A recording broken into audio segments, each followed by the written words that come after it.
Robson Santos aqui e hoje eu vou contar uma história. A história de como é que eu comecei a tatuar. Eu nasci em Cachoeira do Sul, uma cidadezinha pequenininha do interior do Rio Grande do Sul. Hoje eu moro em Santa Maria, depois vocês vão entender por que eu cheguei até aqui, Santa Maria. Quando eu tinha 16, 17 anos, eu fui pra praia. E eu tava caminhando lá na praia e vi uma banquinha que tinha umas pulseirinhas, aquela coisa bem tradicional de banquinha de praia, e tinha um cara fazendo desenhando nas pessoas, e daí era tatuagem de rena.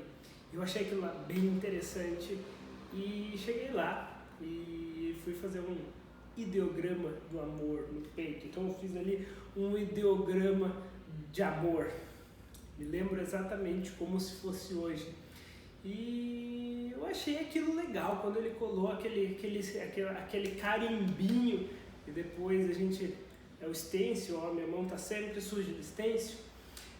Ele colou aquele carimbinho e desenhou, e eu achei aquilo lá muito encantador.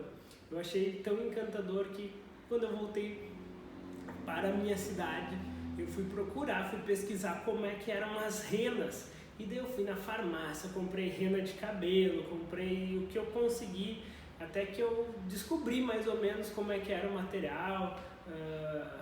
Não tinha internet pra gente pedir coisas, né? Há 16 anos atrás a internet não tinha essa acessibilidade. Na verdade tinha internet, mas essa acessibilidade que a gente tem hoje era muito diferente. Não tinha um catálogo de vendedores, de catálogo de loja na internet, não tinha sites que a gente pudesse comprar.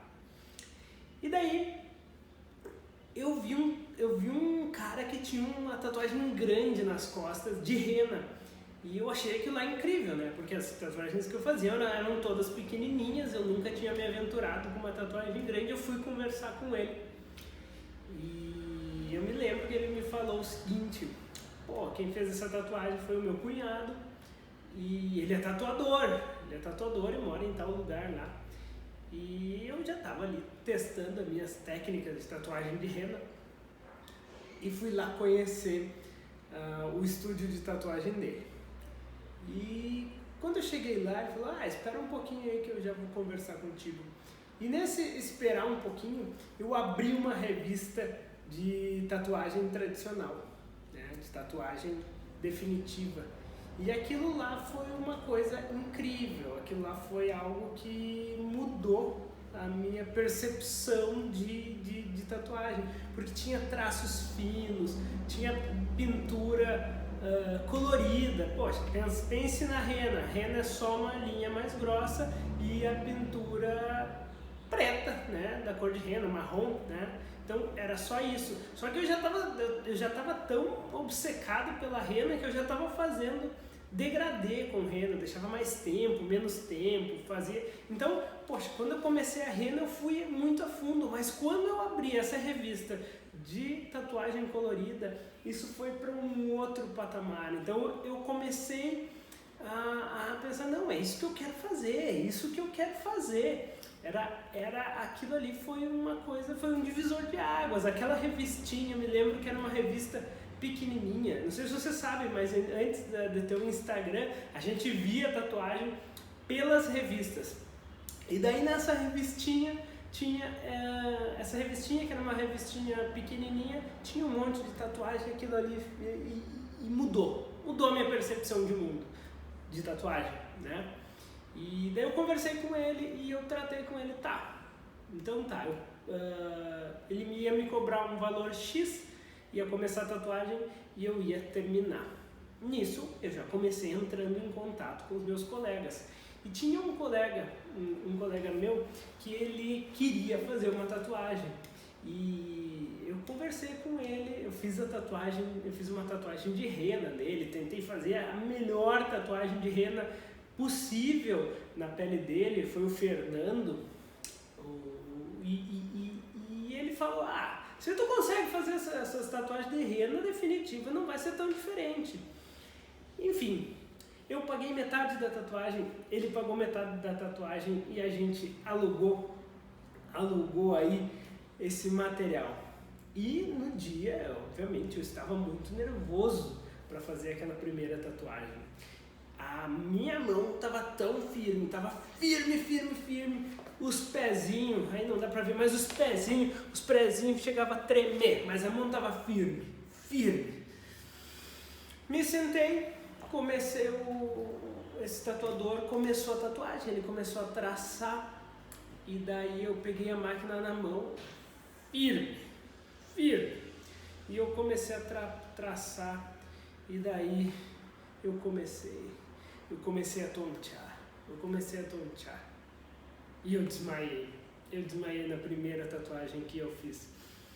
Óbvio que eu não caí em cima do cliente, mas depois, quando eu comecei a me passar mal, eu soltei e falei, eu vou ali tomar uma água, e daí eu desmaiei, e daí quando eu acordei com uma outra energia. Parecia que eu já tatuava há anos. Eu conseguia sentir a agulha entrando na pele, eu conseguia sentir cada detalhe aí do processo da tatuagem. E isso foi... E daí eu terminei a tatuagem, depois de terminar o traço, a gente pintou. Também foi um ideograma que eu fiz, foi um ideograma de tranquilidade. Então, passei do amor para tranquilidade. Nesse dia não tinha tranquilidade nenhuma nesse processo de tatuagem.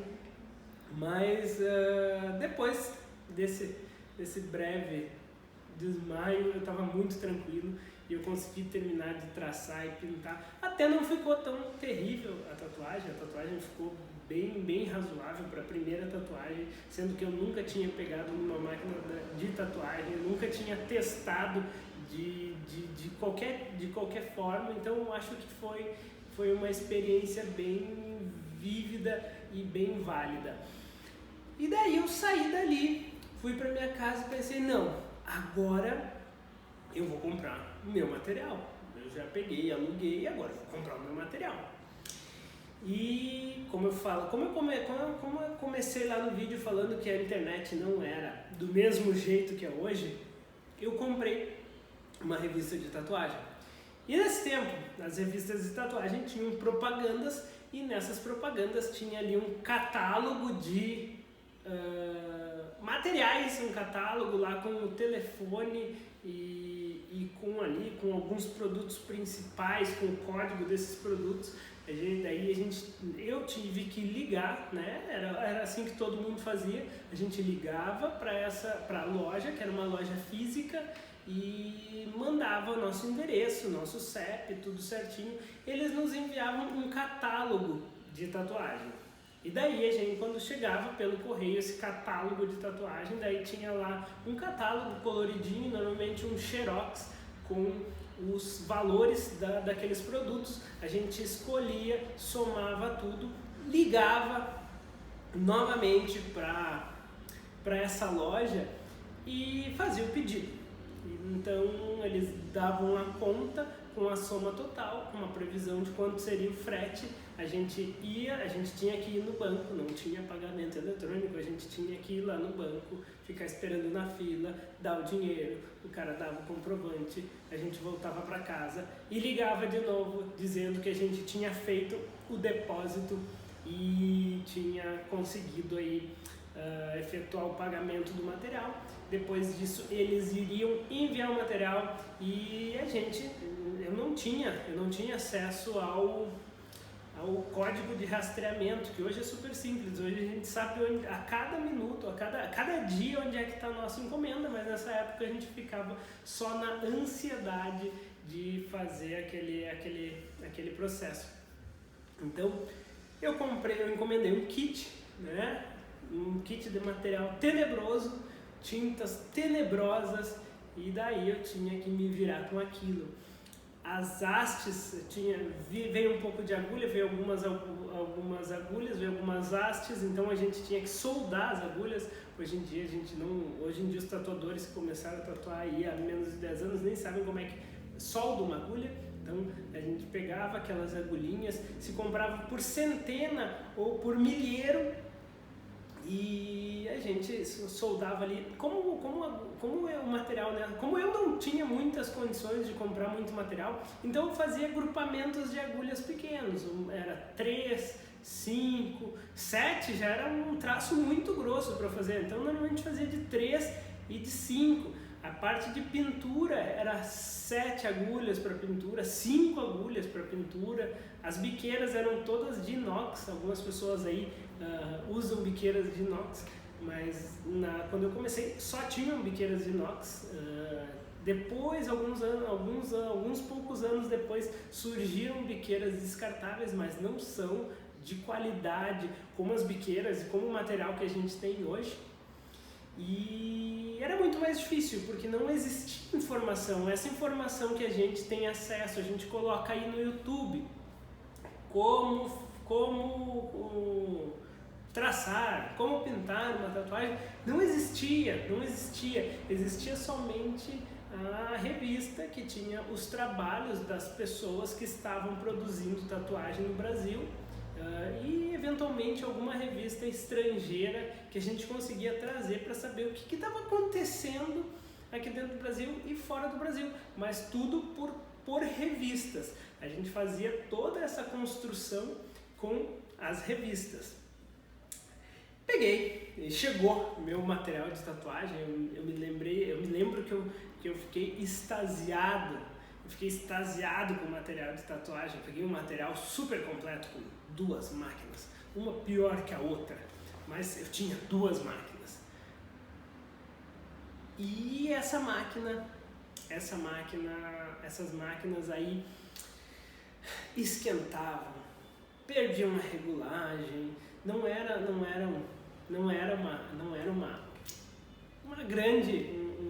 um material de grande qualidade. Eram tintinhas pequenininhas assim, e cujo poder de pigmentação era duvidável. Mas mesmo assim eu peguei e já fui fazer minha segunda tatuagem. Essa não ficou tão boa quanto a primeira, porque enfim eu estava descobrindo essa manifestação aí sozinho, né? No primeiro momento eu tive auxílio e eu me lembro que chegou uma camiseta junto com esse kit. A camiseta tinha todos os tipos de desenhos bem na frente, era um logotipo grande assim, e daí eu tava caminhando na rua e um outro tatuador comentou alguma coisa tipo, olha o kit do tatuador X aí rolando, e ele tinha entendido pela camiseta que eu tinha comprado o material de tatuagem. E isso, eu senti que eu tinha ofendido ele, mas no final ele me deu dicas de como soldar as agulhas, dicas de como... Porque assim, as agulhas eram... não tinha nada pronto, então a gente tinha que descobrir. É por isso que muitas pessoas ficam falando da questão do traço fino. Mas tu tem traço fino? Então, antigamente, para se ter um traço fino, a gente precisava dominar toda a técnica, da soldagem das agulhas, da regulagem da máquina, tudo para a gente conseguir um traço que fosse mais fino e não um traço que ficasse estourado, né? Então a gente precisava de muito mais informação para conseguir construir a nossa tatuagem. E daí eu fui indo, e daí foi na minha cidade um tatuador, um grande amigo meu, o Michael, e ele foi tatuar, esse tatuador que tinha me conduzido à tatuagem, esse tatuador que tinha me apresentado para tatuagem. E daí ele me mostrou não, eu estava lá, onde tinha tatuagem, onde eu podia perceber alguma coisa de tatuagem, eu ia atrás. E ele foi tatuar, esse tatuador, e daí eu vi ele tatuando, e foi a primeira vez que eu tinha visto uma outra pessoa assim, com mais experiência fazendo uma tatuagem. Eu me lembro que ele usava um copo de água e a tinta preta, e ele fez uma tatuagem só com aquela tinta preta e com um copo de água, e isso para mim foi uma coisa que revolucionou a minha maneira de ver a tatuagem. Porque eu colocava um pouquinho, um batoquezinho de tinta, um batoquezinho de água, e daí eu nunca conseguia chegar numa boa sombra, né? Porque ficava tudo escuro, ficava, sei lá, o traço, o pintado de preto e uma sombra tenebrosa. E daí quando eu vi ele fazendo dessa forma, daí eu me apaixonei pela tatuagem e pela tatuagem em preto e sombra. Daí então eu me lembro que nessa época tinham séries de desenhos, porque não existia o Instagram nessa época. E nessas séries de desenhos tinham alguns desenhos aí que eram de tatuadores de renome no Brasil. Eu me lembro que eu fiz uma tatuagem dessas de desenho, e aquilo ali foi uma coisa que mudou muito a minha percepção. Na hora ficou muito legal, depois que cicatrizou não ficou tão legal, mas essa foi uma tatuagem que me deu muito prazer, ainda isso tudo dentro do primeiro ano que eu estava tatuando. Então, nessa época também não tinha impressora. Cada pessoa, a gente para fazer uma cópia, a gente tinha que levar a revista até um xerox mais próximo, aumentar em proporção ou diminuir para a gente conseguir fazer um stencil. Não existiam facilidades nesse aspecto pô, tu tem um computador ali, tu imprime e tal. Não, isso era tudo muito difícil. Ou tinha que desenhar, ou tinha que pegar esses desenhos, levar lá para aumentar ou diminuir no xerox. Mas passando essa primeira fase, eu pensei, não, agora eu quero melhorar. Daí eu vim para Santa Maria fazer letras. Aqui em Santa Maria tem a Universidade Federal de Santa Maria, né? Porque eu tinha que fazer um curso que fosse alguma coisa reconhecível socialmente, né? E eu tinha uma professora muito legal de letras, então eu queria ser tão boa como ela. Só que daí, em vez de copiar a motivação dela, eu fui copiar o que ela fazia. Ela dava aula de literatura e eu vim aqui fazer vim fazer faculdade de letras, e o resultado foi que eu não terminei nem o primeiro semestre de letras.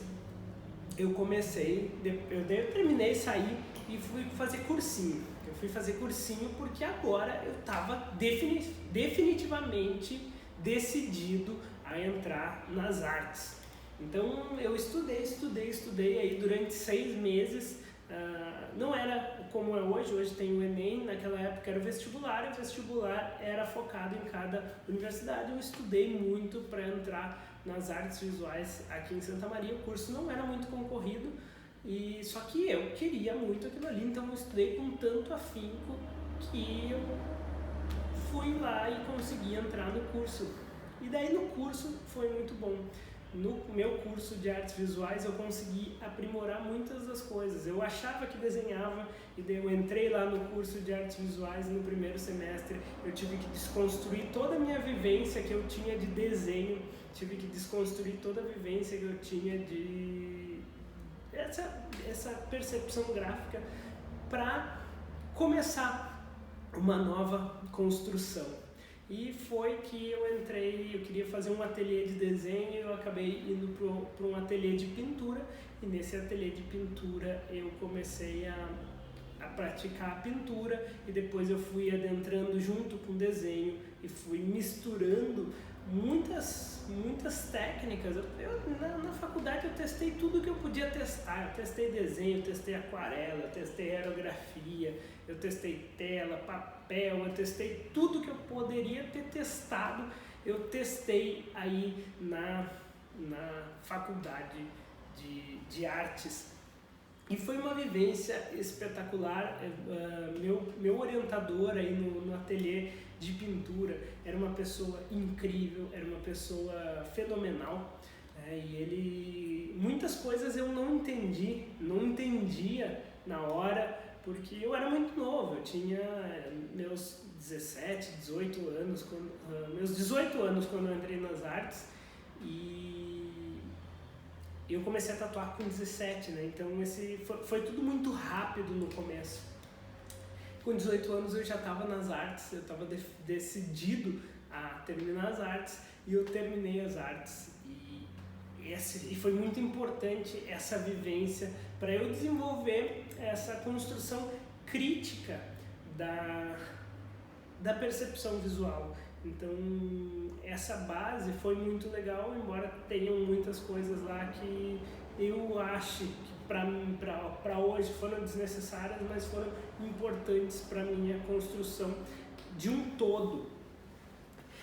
Então, depois dessa vivência de artes, eu abri o meu estúdio e comecei a estudar realismo, estudei e fui construindo e chegando, eu comecei a participar de convenções. Felizmente, todas as convenções que eu participei, eu trouxe prêmio, não nem sempre de primeiro lugar. A primeira convenção que eu fui, eu tirei terceiro lugar. Hoje em dia a maioria das convenções nem faz a premiação até o terceiro lugar, mas a primeira, que foi lá em Santos, tive uma experiência de ir lá para Santos e foi muito interessante. Foi muito interessante porque eu fui junto com aquele tatuador que tinha aberto a minha visão na questão de preto e sombra. E a gente foi lá, e lá a gente não conseguiu tatuar, o estúdio era novo, e serviu como uma grande motivação, porque a gente chegou lá e tinha quase nada de trabalho, então a gente começou a desenhar, a gente visitou alguns outros estúdios e eu comecei a pensar que se eu fosse melhor, eu ia ter trabalho, eu ia ter mais tatuagens.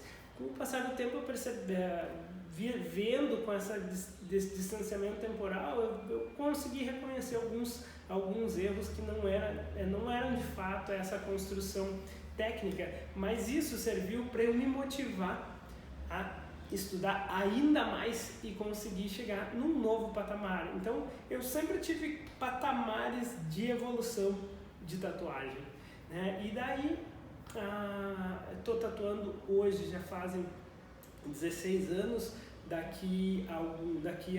hoje a gente está em março, daqui a um mês vão fazer 17 anos que eu estou tatuando, e sempre nessa busca por evolução técnica, por construção por construção aí de um trabalho mais autoral. Então teve épocas que eu foquei muito no realismo, teve épocas que eu trabalhei mais em possibilidades autorais. Então sempre existem algumas etapas que a gente vai construindo. Isso também tem a ver com a maturidade. Com a maturidade a gente vai crescendo e isso vai refletindo na tatuagem, mas é sempre um ciclo e a gente sempre vai crescendo e evoluindo, né? Daí, no ano passado eu consegui, eu pensei, a minha carreira está meio estagnada, então eu preciso dar uma mudada. E eu comecei a pesquisar sobre marketing, e daí me falaram que eu tinha que produzir conteúdo.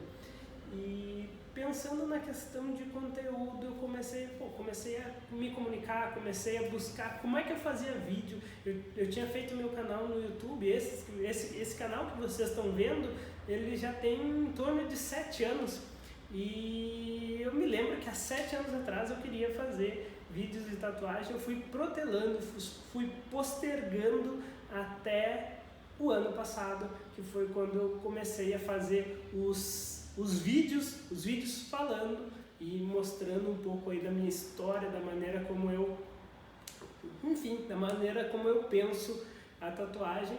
E foi muito incrível, eu gostei muito dessa forma de comunicar, e acabou que eu ampliei isso, porque no primeiro momento eu ia falar só sobre o meu trabalho, para trazer aí, para acessar os meus clientes, para mostrar o meu trabalho para os meus clientes, e acabou que isso foi tão legal, isso foi tão bacana, que agora eu estou aqui falando para vocês a minha história, como é que eu cheguei aqui, e agora eu estou produzindo esses conteúdos que são voltados mais para quem é tatuador e quem tem interesse aí em ser tatuador. Então, a minha trajetória, de maneira mais curta, assim, de maneira mais rápida, foi basicamente essa, né? Então, eu fico feliz de vocês estarem me acompanhando né, me acompanhando aí nos vídeos, já teve uma série de tatuagem aí com passo a passo e enfim, eu estou muito feliz por estar dentro dessa plataforma, né, que é o YouTube.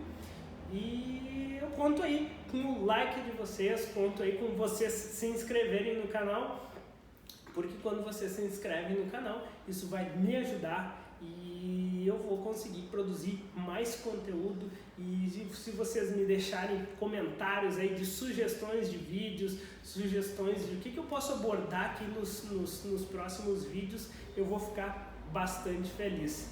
Então tá, pessoal, valeu e até mais!